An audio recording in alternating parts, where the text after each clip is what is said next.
ನೀನು ಇನ್ಮೇಲೆ ಕಾವು ಕಾವು ಕಾವು ಅಂತ ರೇಗಿಸ್ಲೇಬೇಡ. ಮಾತಾಡೋದು ಅವರೆಲ್ಲ ನಿನ್ನ ಬೈದಾಗೆ ನಿನ್ನ ಸ್ವಾಭಿಮಾನಕ್ಕೆ ಧಕ್ಕೆ ಬರ್ಲಿಲ್ವಲ್ಲ ಅಂತ ಕಾವ್ಯ ಅವರು ಗಿಲ್ಲಿ ಕೇಳಿದ್ರೆ.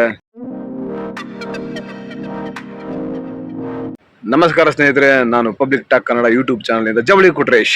ಸ್ನೇಹಿತರೆ, ಇದುವರೆಗೂ ನನ್ನ ಯೂಟ್ಯೂಬ್ ಚಾನಲ್ ನ ಯಾರ್ಯಾರು ಸಬ್ಸ್ಕ್ರೈಬ್ ಮಾಡ್ಕೊಂಡಿಲ್ವೋ ಅವ್ರು ಈಗಲೇ ಹೋಗಿ ಸಬ್ಸ್ಕ್ರೈಬ್ ಮಾಡ್ಕೊಂಡು ಹಾಗೆ ಪಕ್ಕದಲ್ಲಿರೋ ಬೆಲ್ ಐಕನ್ ಒತ್ಬಿಡಿ. ಹಾಗೆ ನನಗೆ ಸಪೋರ್ಟ್ ಮಾಡಿ.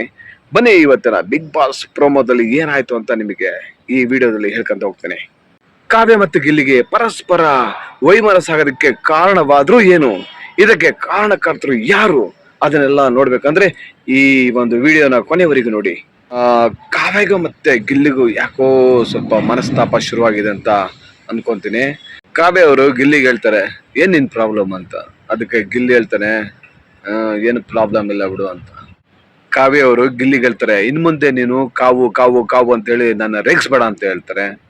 ಅದಕ್ಕೆ ಸರಿ ಆಯ್ತು, ನೀನು ಮಾತಾಡಿಸಿದ್ರೆ ತಾನೇ ಪ್ರಾಬ್ಲಮ್, ಮಾತಾಡ್ಸೋದಲ್ಲ ಬಿಡು ಅಂತ ಗಿಲ್ಲಿ ಅವರು ಕಾವ್ಯಗೆ ಹೇಳ್ತಾರೆ.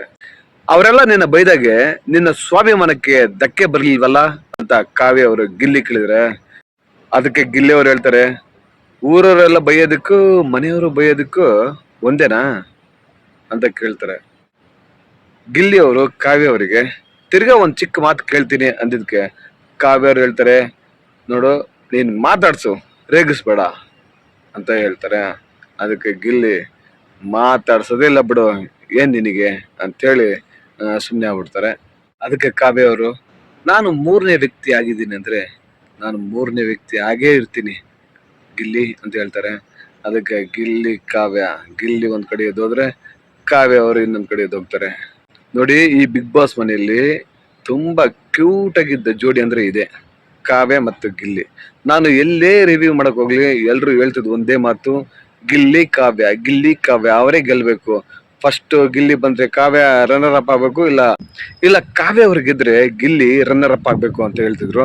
ಈಗ ನೀವು ನೋಡಿ ನನ್ನ ವಿಡಿಯೋಗಳನ್ನ ಎಲ್ಲಿ ನೋಡಿದ್ರು ಗಿಲ್ಲಿ ಕಾವ್ಯ ಅಂತಲೇ ಹೇಳಿರೋದು. ಆ ಒಂದ್ ಜೋಡಿನ ತುಂಬಾ ಮೆಚ್ಕೊಂಡಿದ್ರು. ಅದು ಯಾಕೆ ಹಿಂಗೆ ಅವರು ಮನಸ್ತಾಪ ಬಂತೋ ಗೊತ್ತಿಲ್ಲ. ಇದು ಆದಷ್ಟು ಬೇಗ ಇದು ಸಾಲ್ವ್ ಆಗ್ಬಿಡ್ಲಿ. ಆದ್ರೆ ಈ ಒಂದು ಮನಸ್ತಾಪಕ್ಕೆ ಕಾರಣ ಏನು, ಯಾಕೆ ಇವರಿಬ್ರು ಇಷ್ಟೊಂದು ಸೀರಿಯಸ್ ಆಗಿ ಈ ಮಾತನ್ನ ತಗೊಂಡ್ರು, ಯಾಕೆ ಇವರಿಬ್ರು ನಡುವೆ ಈ ತರ ಮಾತಿನ ಚಕಮಕಿ ನಡೀತು, ಇದಕ್ಕೆಲ್ಲ ಇವತ್ತಿನ ಬಿಗ್ ಬಾಸ್ ಎಪಿಸೋಡ್ನ ಮಿಸ್ ಮಾಡದೆ ನೋಡಿ. ಜೈ ಕರ್ನಾಟಕ, ಜೈ ಬಿಗ್ ಬಾಸ್.